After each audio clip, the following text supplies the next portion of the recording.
Howdy folks, Chris McLean back with yet another episode of the show. And on the show today, I've got Sonya from Linchpin Digital and Kiss Marketing.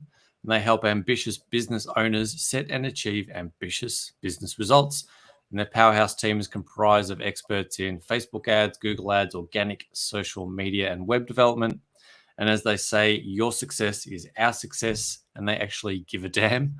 They act as an extension of their client's team, providing the digital marketing strategy and services to maximize their results. Sonya, this has been a bit of a work in progress getting you on the show. I know we booked this ages and ages. It feels like forever I ago know these it has days. been, hasn't it? And you know what? Stuff kept popping up for me, and I'll take full responsibility there. I just kept postponing. So I'm very glad we finally got to sit down and do this. Yeah, awesome. We've got you here live in the studio today. So yeah, excited to get into all things Linchpin and Kiss and everything that you do. So we generally like to start at the start and understand, so how did this come about for you? Did you have previous roles in marketing? Is this something that sort of came out of the blue? How did both Linchpin and Kiss marketing sort of come together to be? Yeah, look, I think if we go way back to when I was at university, I was doing a Bachelor of Commerce and I was majoring in finance and economics. And Right. when I was doing that, like, I liked it, and I sort of had my eye set on the roles that I wanted to be working in after uni. I didn't necessarily enjoy the subject matter at all. And part of my degree, we had to do a whole heap of other subjects outside of our majors. And so I had a choice one semester between a marketing subject or an accounting subject. And I chose the marketing subject because I thought, you know what, I've had so much maths with my finance and economics. Let's give the brain a bit of a break. And the lecturer that came in was actually some big executive from Coca-Cola. And he sort of showed me that marketing was very data-driven, whereas previously my idea of what marketing was that it was like fluffy, pretty pictures. And I was just not into that at all. And we got to the end of the semester, and I feel like I was just super engaged in the subject. I barely had to study, and my result at the end of that semester was just incredible. And I thought, you know what, why am I not looking at this as an option for a career path? So I switched in my last year of university and majored in marketing and management. From there, I did have a number of different roles in marketing. I also worked as an executive assistant for a guy who is a coach who had just the most phenomenal business. And look, this is sort of 7-8 years ago. We all worked remotely as a team. He was just pretty much what people are doing now and how people view the internet to build a business, he was doing back then. So that really opened my eyes up to the different opportunities out there. And then I took a role with a not-for-profit organisation that was really, really close to my heart. And I thought, great, I'm going to use these skills to do a whole lot of good. And I found myself sitting in meetings 6 hours a day, and there was so much red tape and everything was just really slow. And I hated it, quite frankly. I really hated it. I really wanted to get my hands dirty. I just wanted to make things happen. I'm definitely the kind of person that's like, all right, you know, I'll just take action and I'll apologize later if it's wrong, but let's get something moving. And I think when it comes to digital marketing, you have to be like that, because it is easy to change things up, right? If you set out an ad and, you know, it doesn't quite have the right messaging or the right imagery, you can change it like that. So I had a family friend actually approach me to build a website. And for anyone that's done a marketing degree, you know that you don't actually learn any actual hard skills when it comes to digital marketing. So I had no idea what I was doing, no clue. But I said yes. I charged them $1,000, which I felt like was so much money back then. And I just learned how to do it. And they just kept referring me work, and I set myself up a really basic website. I look back on it now and I just absolutely cringe, on Wix and an Instagram account, and I think I even had like a Gumtree post up. People just started finding me and referring clients to me. And back then I had a bit of experience around the advertising side of things in my previous roles, but it's very different working client side versus agency side. So for me, KISS really started from a place where I felt like I was a member of these businesses' teams, and I hadn't had, I guess, those systems and typical things that agency people have learnt along the way. So it got to the point with me where I was waking up at 4:30 every morning. I was working on my business for a few hours, and then I was commuting about an hour each way. I'd work my 9 to 5, I'd commute home in traffic, and then I'd work again until midnight. And it was actually my dad that pulled me to the side, and he's been in business most of his life. He was a teacher and then started a number of different businesses about the age of 30. And he pulled me aside and said, Sonya, you cannot keep this up. This is not sustainable.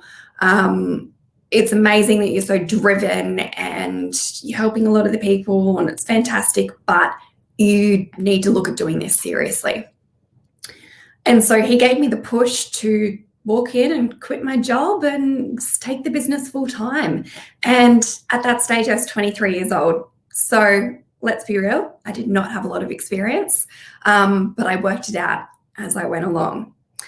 So that was the KISS brand. And as I grew and I sort of got to realize what clients can afford your services, who are easy to work with, who's not easy to work with, where can I add the most value, I realized that I wanted to be working with more established businesses on the retainer model, but I still had such a passion for helping small businesses and doing workshops and training.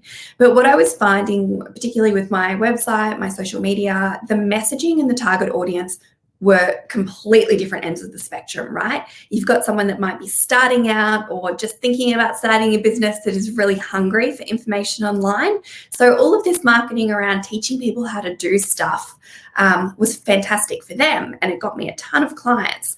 But on the flip side, when you're an established business, you don't want to learn how to do it yourself. You just want to pay someone to do it for you that you have certainty knows how to do it, right? So that's when I split off into the two brands. So KISS does a lot of consulting, a lot of workshops, face-to-face, pre-COVID, now online. We have quite a substantial Instagram following as well. So we do a lot of trainings on that and developing some courses along the way as well. And then we've got Linchpin, which is the agency model that has a very different client set. That's retainer models or high-end websites. And we've sort of set it up like a bit of a funnel. I feel like I'm giving away all my secrets here, but we have the podcast, we have KISS, we have all this training and how-to and workshops and things, which builds a ton of brand awareness up here. Then people funnel into our email list, and you know how it works. And then eventually they might do a course with us on e-commerce or get to the point in their business that they've grown enough that they need to be outsourcing to an agency. And because we've developed this relationship with them from day one, that's when they become a client at Linchpin. That said, we do get a ton of clients from referral and our Linchpin marketing efforts as well that are already established that just come directly to us. So yeah, that's kind of the thought process behind having the two brands. People do sometimes get confused, but I think when you break it down into marketing terms around target audience and your service offering and the business model being completely different, it makes a lot more sense. Yeah, amazing journey and process to get where you're at, essentially kind of figuring it out by yourself. But yeah, I love what you're doing with that distinction between the two audiences. That's a major piece, and how you're actually, as you said, literally funneling people down from, maybe problem unaware, I want to learn something for myself to do it myself, down to I just want someone to handle this for me. That is a natural progression for a lot of businesses. And yeah, like we're saying, that you can actually, you're mapping the journey of a business, right, from interested to now we're established and we want someone to do it. So you're building essentially a massive pipeline of work for yourself by adding value at that top of funnel and then converting down as you go through and making money all the way through, which is a brilliant model for a very modern sort of agency model. I mean, when I started my agency in 2002, like pre-social media, essentially. So a lot of this stuff didn't exist. Like you couldn't build a funnel like that. It was Like Facebook didn't exist. Social media, websites was still pretty new. So it's like that. I love that approach, and it's building an agency today. That makes a lot of sense, that you can add so much value with free training and courses and all that good stuff that previously you had to do in one-on-one presentations or meetings or workshops, and that sort of thing was a bit heavier. But you can give so much value and so much content up front these days through those platforms. So was that whole kind of structuring of that funnel, did that come from sort of your mentorship in your other businesses? And you mentioned a mentor that you worked with previously that was sort of on top of this stuff. Did that come out of that, or was this something you just kind of went, well, how am I going to serve these people, and kind of naturally figured out yourself? Yeah, look, I would say that there have been a lot of years where I had no idea what I was doing. And like you've mentioned, making money at every step of the funnel, right? I was not. I really wasn't. I was getting myself into this cycle where I was doing all this free training and stuff and essentially attracting tire kickers that could not afford our agency services. I think there's been a lot of lessons along the way around how important retainers are for cash flow. But then at the same time, when we stopped doing these workshops and these trainings with the KISS side of things, then kind of the referrals and the pipeline dried up. So it's been such a balance between the two. But I would say, yes, working for this coach, I learned so much. And look, I only worked for him for a short period of time. I should have worked for him for longer. To be honest with you, I really should have. But yeah, I think it really opened my eyes up to what is set up behind the scenes. Like he will send out an email every single day, right? He does video trainings every week. And he has really developed his model where he's got an online membership, but then also this higher end like coaching or consulting side of things. So I really did look at that and think, how can we apply this to the marketing world? And how do we bring in multiple streams of revenue as well, which I think has been really important, particularly with COVID. For us as well within an agency, just touching on COVID quickly, it's been a big lesson for us to not niche down too much. So I know the messaging out there is niche, become the expert in a space. We haven't done that. We've picked probably 4 or 5 industries that we'll work with, and we know we get really solid results. So like I look at my project management tool and I've got all of my clients in the different industries lumped together, which is fantastic because when something hits like COVID, we haven't been majorly affected. We've just picked up more clients in another area. So for us, we've obviously lost a lot of hospitality or beauty clients, but we've picked up a lot more in the e-commerce space. So I think that's been really important too. And not getting trapped into listening to what the latest guru is saying about how you should be doing things and you should be cold emailing and you should be doing this and that. I think because I haven't come from an agency background and I have always been client side, I've got that understanding of what they want. And we don't operate in a way where you just sign up for Facebook ads with us. Like we really do act as an extension of your team. We're part of the like quarterly marketing planning process. We need to be across what is happening in your business at all levels. Because if you don't have everything in line with what you're doing with your TV ads or your radio ads or your print or your website, all of the different channels that you're investing money into, then you're kind of just throwing random messages out there.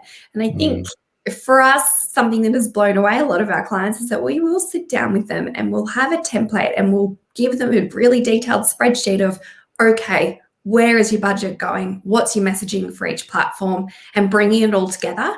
And you'd be really surprised about how many large organizations actually don't do that. Like they've attempted to do it, but different departments are not communicating, or it's just a bit of a hot mess, or they're quite reactive to the marketing. Yeah, no, I wouldn't be surprised by that at all.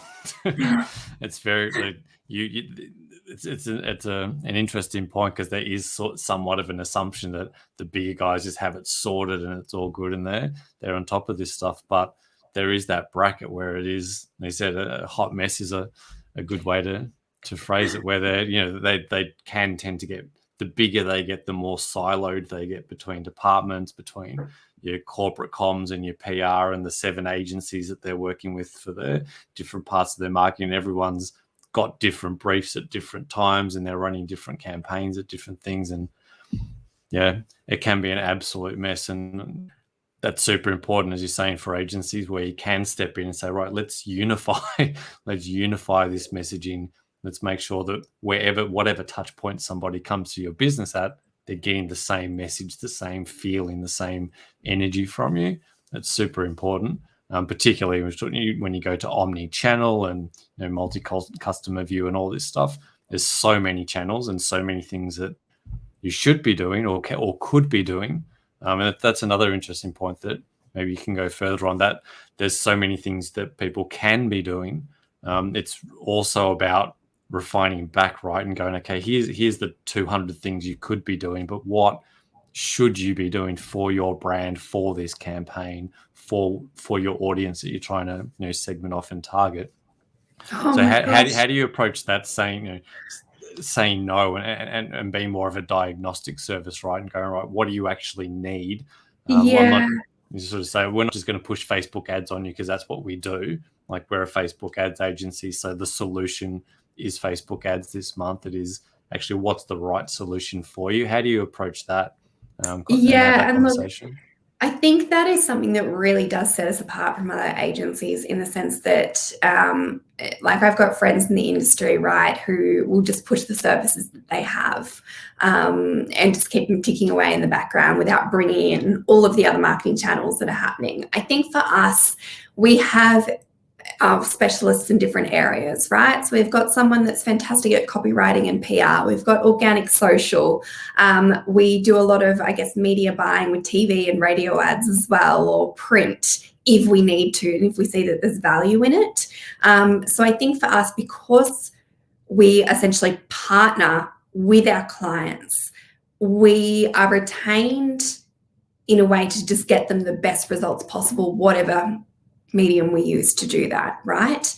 And I think a lot of agencies don't do that. It is very heavy on the client account management, but on the flip side, we have clients that stay with us for years, right? So you're not constantly trying to build up rapport and a relationship. We've got trust with our clients. We lay out an initial strategy. We make sure there's a quarterly marketing plan in play all the time.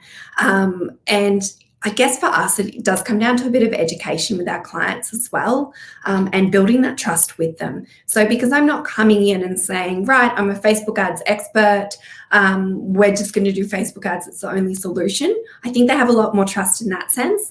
Whereas I have seen clients that have come to us in the past that have worked with our other agencies that might just do SEO, for example. And that's absolutely fantastic. And we sometimes bring in other agencies to work with us to provide those services if we don't offer them in-house. I just think it comes down to, what is your business model as an agency? Are you going to be the absolute best out there for Facebook ads? Or are you going to be more diversified like we are and offer a number of different services? And you're going to have a different target market, right, for each of those. Yeah. So if you're dealing with a really major organization, they've probably got all of the other bits and pieces in play already and just looking for a specialist in Facebook ads. If you've got a business that is spending money on all these different forms of advertising, they might have an IT person doing it for them or an admin person in-house. That's really when we step in and go, right, what is the most strategic way to be doing this? So again, it all comes down to target market and all comes down to your own agency business model. Yeah. I think that's absolutely bang on.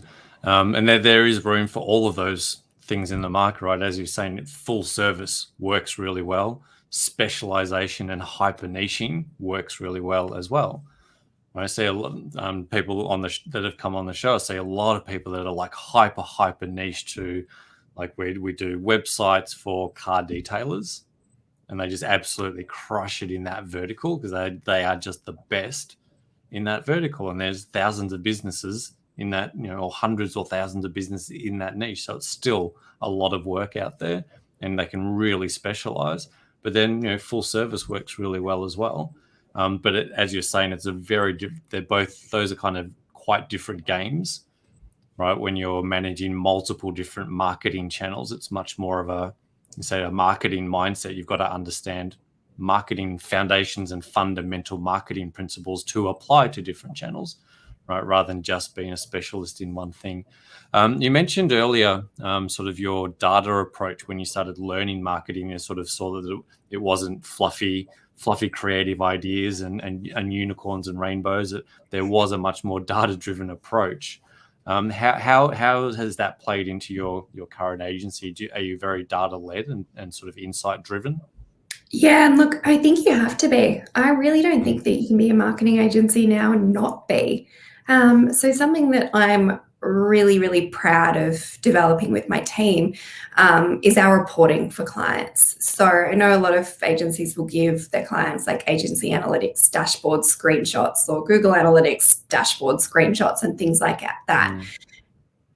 You're not making it easy for your client to understand the value that you're giving to them. So for us, we have a really detailed insight-driven report. There are a few screenshots in there, but not a lot, where we actually go really in depth into what we've seen working, how does it play into the bigger picture, and what's to come the next month. And in this, we're really great at highlighting what our achievements have been. And if something hasn't worked, we'll be really upfront and honest about that as well. And then we'll walk our clients through the reports monthly too. And that will then inform the strategy or the actions taken for the next month. So yeah, as I said before, I just do not think that you can be in marketing and not be data driven. It's like things can look really pretty, but if they don't convert at the end of the day, then what's the point? You've used all these resources making something look pretty, but if it's not working, why are you bothering? Yeah, and you can, it's that nice trade-off. You can use data to see how the creative works, right? You can see, does this pretty picture work over this pretty picture? And I know for all the creative directors out there, that's a horrendous thing to say. I apologize up front, but you tell you, like, here's a creative. We think it's that distinction, right, between that classic creative director is, I'm the expert and I think this is what's going to work, versus now it's a little bit more of a shift of, look, I'm the expert and I think this is going to work, but here's 5 variations that might work.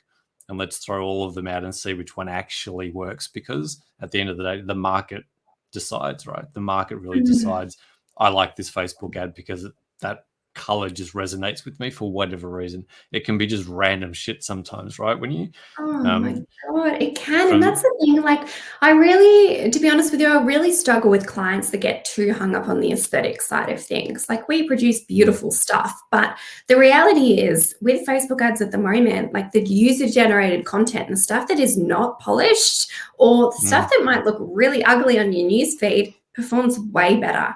So if you've got a client that will not even entertain the idea of testing some of those creatives, you're going to find it really hard to get results for them, because unfortunately or fortunately, pretty doesn't always work best. Sorry, creative directors. Yeah, it's a funny and fascinating sort of environment that we're operating in as agencies up there. Yeah, unfortunately, that the good old days where you designed the poster, you designed the ad for the magazine, and it sat in that magazine for a month, and that was it. It was like it was right or it was wrong. You didn't really have a choice once it went to print. Whereas now you can literally do, here's 50 iterations and let's see which one wins. Very different landscape. I was thinking about this the other day. Do you know how, remember when the internet first became a really big thing, and it was almost like all this warning propaganda around, if you put something up on the internet, it lasts forever? Yeah. I find with some of my older clients, I have to say to them, no, it doesn't last forever. It lasts about 3 seconds, yeah. It's kind of like this mindset shift for a lot of people, where they are really nervous and get everything absolutely perfect. But again, the data is soon going to tell us what's working and what's not. So yeah, I mean, and that could be I hate to say a generational thing, but maybe probably even my generation and beyond, where you've come from that traditional media, like, this is the magazine ad and this is going to run for a month and we've got to get it pixel perfect. I guess that mindset, a lot of people can still think that is how that applies to digital, and it doesn't. So it's important. helping your clients understand that and allowing them to allow you to have that iterative testing process. I think that's a massive point, to be able to have those conversations, right? And as you said, to have that relationship where they trust you to say, look, this is what we need to do to grow your business. Absolutely. And I think if anyone is in the agency world and they think a major part of their role is not educating clients, then you're missing the mark. It really is. And how are you communicating that to them in a way that they're going to understand? And again, I think the word comes back to trust as well. Yeah, when they're hiring you because you're the expert, right? So many cases where agencies get hired and then they somewhat hand the power back to the client, right? And those always end up as a nightmare situation. The clients come into you because you are confident, you are the expert. So when you step in and you guide that and you give the expectations and you tell them what you need, it can feel pretty weird for a lot of people, but that's always going to generate a better result, because the client goes, oh, thank God they're handling it for us. They know what they're doing. When you're not strong and confident with that, they get a bit like, I don't know if I don't trust them. Now I've got to step in. I don't trust them. I don't have the confidence. Now I'm going to step in. I'm going to micromanage. I'm going to pixel perfect everything. And that just leads to a horrendous relationship. So have you found that my God, we've all had nightmare clients. Oh, for sure. And you know what? We've really started putting in a lot of things in place with our sales and our onboarding process. So for us, the last month, we have really focused on that onboarding process for our clients, because we were finding that we weren't consistent with how we're communicating things. Some client relationships were starting off fantastic and they really had trust in us. Sometimes they didn't. So we took a step back and went, right, how can we really instill that trust from the beginning? And we do a number of things. So I'm giving away all my secrets again here, but we will have an initial kickoff call where the client actually sees the team. So anyone that might be working on the projects will all jump on a Zoom together, even if it's just 15 minutes so they can see their faces. We go through their onboarding document on this call and get clarification on anything.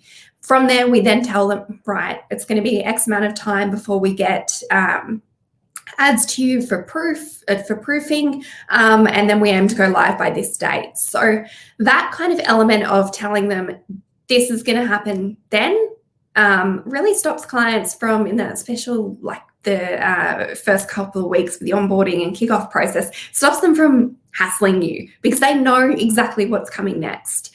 And then we essentially go away and we develop a pretty detailed strategy document for them. So this outlines the research that we've done, it outlines the audience sizing, it outlines the breakdown of the budget, and then a 3-month roadmap as well on what we can expect to see for the first 3 months. So month 1, month 2, month 3.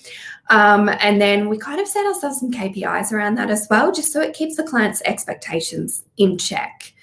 We then send them that document with their initial ads for approval and say to them, look, make any notes, but we'll jump on a call and we'll go through it with you. And that stops, again, all that back and forward. Then we have what I call the kickoff call, and that'll generally be with their account manager, where they go through and they explain the strategy to them, and they go through the ads as well and explain how they work and make any minor updates as needed. So for us, it's a lot more hand-holding up front, but because they've seen the research that we've put into it and we've walked them through what the game plan is for the next 3 months, they seem to have a lot more trust. Whereas previously, say we sign someone up, they fill out their onboarding form, we might have one call, we send them ads for approval, and then it takes forever to get them to sign off. They might have a million different changes, and it just becomes a bit of a nightmare. So for us, that onboarding process has been a real game changer. And I mean, it doesn't sound like much, but I think it makes the client feel like you are really across their business. Yeah, 100%. That's like a just difference between them being interested and them being invested. And you're investing that time in them, and they, as you said, that educational piece of this is what's happening, this is how the ads work. Like the clients don't understand that stuff, right? A lot of the time, that's why they're coming to you. So the more you can explain that and take them through and set expectations and say, this is what's going to happen. And I love how you're breaking that down. For you folks running agencies back that are watching the show, get your pens and paper out, and this is how a properly run agency works, right? This is really, really good stuff. Really, really, really deep insights. That onboarding and that expectation setting is massive for the future relationship and the sustainability of managing that client over time. So super, super critical stuff, and really, really deep insights. Going to wrap with one last question. I know I commented on one of your LinkedIn posts in the last couple of days, and I wanted to get into what does your team structure look like at the moment to deliver this and allow this to happen. And you've had a fairly major shift in your business recently, bringing in a partner, bringing in somebody into the business to help you run. Maybe take us through that and give us an idea of what some of your trepidations were about growing your team, and sort of what your team looks like now, and the wins that you've had recently. Yeah, so major shift for us in the last few months at Linchpin, and Kiss as well, like essentially the same business at the end of the day. I have brought on a business partner. And as I said in a few of my posts, like, I am not a team player, guys. I am not. Like, I am, I'm just not. Never have been, which is probably why I'm running my own show, right? Was never a good employee. I wasn't terrible, but, wasn't invested. I was finding that I was going through this really frustrating cycle in my business. And I think a lot of agency owners can relate. I would do a whole heap of marketing, we'd get some momentum, and then I'd have all of these clients, and I just couldn't manage them all, like the relationships. I couldn't do all of the things in the business, even hiring team members. I just felt like I needed someone that was across it and really looking after that side of things. And so about probably 12 months ago, I went, you know what? I cannot focus on growth in this business and be comfortable not having some fantastic person making sure we're getting results for our agency clients, and that they're really well looked after. So I sort of started toying with the idea of, okay, do I hire someone that's got a ton of agency experience? Like, what do I do in this situation? And I mean, as all of us know, people jump from agency to agency all the time, right? There's really, really high churn rates. People just go, I'll try this and I'll try that and I'll go with you for a few years and then move on. And I didn't want that. Again, I haven't come from an agency background, so it's sort of scary looking at what the norm is in the industry sometimes. And I went, you know what? I need someone that builds a really deep relationship with our clients and is really invested. And that's when I sort of toyed with the idea of bringing on board a business partner that would really be responsible for the client side of things. So it would allow me to go and focus on all of the other things to actually grow and scale a business. And so I had been working with a contractor for a while. He was an absolute gun. I brought him in on some of our high-level campaigns for clients. And sort of just got 2-3 months or so ago, I caught up with him and I said, look, what is your game plan? Like, what's the goal for you over the next 5 years?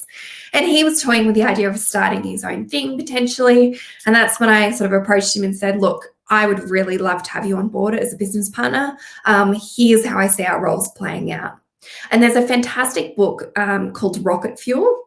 I think it's by Gino Wickman and someone else. Don't quote me on that though. Rocket Fuel, fantastic. And it talks about the concept of having a visionary and an integrator. And the visionary is generally the person that has started the business. They've got shiny ideas. They're super focused on growth, but they find that they can't juggle everything. Totally me, right? Yeah. The integrator is the person that comes along and they put all of the pieces in place and make sure that the trains are running on time. And that is the complete personality of my business partner. He is fantastic. His level of knowledge when it comes to digital advertising is insane. His people skills are incredible. He just honestly ticked all the boxes, and we make a really, really good team in that sense. So personally, I think I've got lucky. I think at the same time, though, I did sit down and go, right, what do I need in my business? What is my personality type? Where are my strengths? And where do I need the help to be able to grow this thing? And since bringing him on board, we've boomed. Like, we've doubled our business essentially in the last 90 days. It is insane. And it means that I can focus on going out and getting more clients. I can focus on filling up that pipeline. I can focus on making sure we've got the strategies and the systems in place for the growth that we want in 6 months' time. And he focuses on the day-to-day. So I think if you are going to take on a business partner, you need to be really brutally honest with yourself around where your shortcomings are, and find someone that fills those. Yeah, amazing. It's funny that, isn't it? When you give up, you feel like you're giving up something in your business, but when this mastermind kicks in, as you said, you've doubled your business in 90 days. Right? Funny, right? You give up a little bit of control, but you get so much in return. Again, when you find the right people and there's that alignment, and exactly as you were saying, that it comes down to self-awareness, right? And understanding, what do you actually want to do in your business, and what is your zone of genius? What are you great at? And understanding what that is, then go, great, if I could just do that, that would be awesome. Now, what do I need to backfill against that to get everything else done? And either say bring in partners, bring in senior people, and just defer and delegate that stuff to other people where their zone of genius is that thing. So you're getting 100%, productivity and effort over here, and 100% over here, rather than 25 here and 25 here and 25 here and 25 here, as the business owner that kind of does everything. Which is, look, I think that's a great place to start, and a lot of us do start there. As we kick this thing off as the visionary, the firelighter, the igniter, and we get this thing going. And then there's a whole bunch of business stuff that we go, oh, crap, now I've got to do the finances, and I've got to do this, and I've got to, as you said, build the pipeline and nurture people, and I get them in, and then I disappear into the back end delivering the business, and the pipeline dries up, and then I got to go back and build the pipeline up again, and then I'm back in delivery. It's this seesaw, and you can do that for a while, but as I'm sure you found out, doing that over time is exhausting. Mm-hmm. Yeah, for sure. And I've been very public about the fact that I hit burnout last year. Like, I ended up in hospital with pneumonia. I was just not in a good place because I was trying to do it all, and I'd been in this cycle for years. But at the same time, I had to go through that to realize that something had to change. And I had to realize where my strengths were as well. So I really don't think that someone can go out and just start an agency and have everything figured out. You've constantly got to be refining things. And that's the same as any business. You can't grow complacent. You've got to keep looking for opportunities to improve. And you've got to be really brutally honest about where you aren't performing as a business. Mm-hmm. Yeah. What a place to finish. Again, massive insights for the folks listening at home. And yeah, this is key stuff to actually growing a sustainable long haul business, right? If you're actually in this thing for the long term, not just trying to start an agency to make $1 million in 90 days because Instagram told you so. If you're actually in this thing for the long haul, this is the stuff, this is the mentality, right?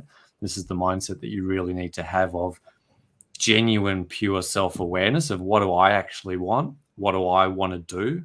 And then backfilling other roles and bringing people in. But then as we sort of were talking about that, having that emotional intelligence to bring somebody else in and give up that control and give away the baby a little bit, and all this kind of stuff that can come up for us when it's our baby and our business and it's our thing, and we start to give bits away. But when you start to relinquish that control, you said double your business in 3 months. Amazing stuff happens when that alignment comes, the mastermind starts to kick in. So yeah, loved everything that you're saying.